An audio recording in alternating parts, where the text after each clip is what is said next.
Bien, la première année, je travaillais à mi-temps dans des musées à Marseille et j'ai fait pas mal de bénévolat ici, surtout en radio. Et ensuite, j'ai travaillé à Paris dans une boîte de production en audiovisuel. J'étais assistante de réalisation pour accompagner les réalisateurs sur des projets de films documentaires. Du coup, moi, j'accompagnais un peu pour les recherches préparatoires et puis surtout l'organisation des tournages à l'étranger. Un musée de l'environnement qui se trouve au jardin botanique de Rio. Et ils sont en train de créer cette structure et ils cherchent en fait au travers d'expositions à sensibiliser le public sur les problématiques contemporaines liées à l'environnement, en gros. Voilà. Et moi je serai là pour les accompagner sur le montage des expositions, avec peut-être la possibilité aussi de proposer des idées de sujets d'expo, et puis surtout tout ce qui est médiation, donc rencontre avec le public, et discuter un peu de tout ça.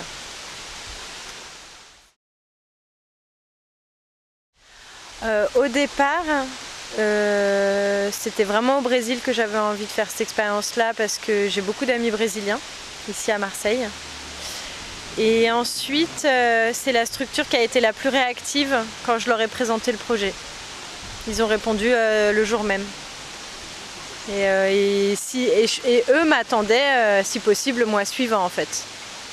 Vraiment très, très motivés, alors que d'autres structures étaient partantes, mais ça se sentait qu'ils étaient moins impliqués. Et ce musée-là, je pense qu'il les intéressait, c'est d'avoir quelqu'un qui venait vraiment d'autres formations, et du coup qui était ni botaniste, ni biologiste, ni etc., mais qui du coup apportait un peu un autre regard par rapport à ce qu'ils essayaient de faire.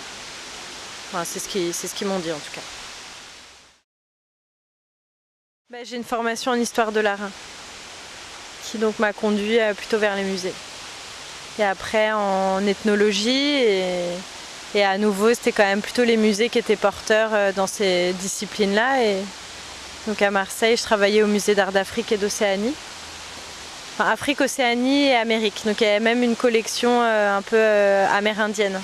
Donc il y avait déjà des objets brésiliens autour desquels je travaillais un peu. Du coup, l'intérêt, c'est de voir les ponts que je peux faire, parce que c'est très transversal en fait, les thématiques environnementales. Donc ça peut rejoindre le land art, ça peut rejoindre aussi tout ce qui est ethnobotanique, moi ce que j'ai étudié en ethnologie.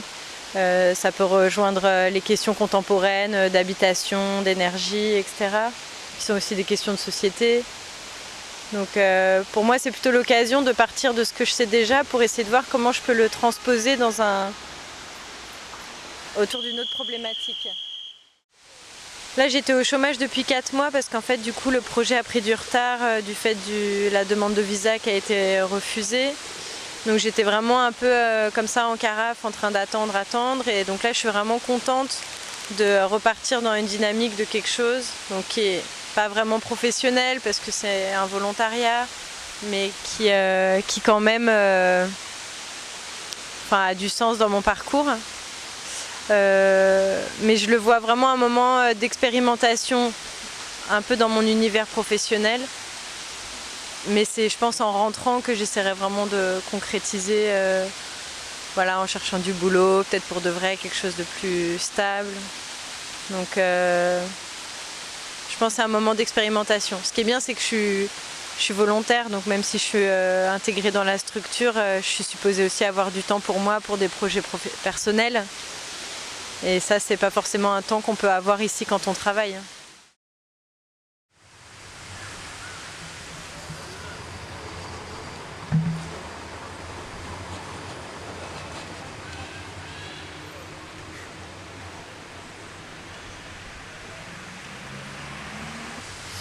Je pars demain matin, 7h du matin.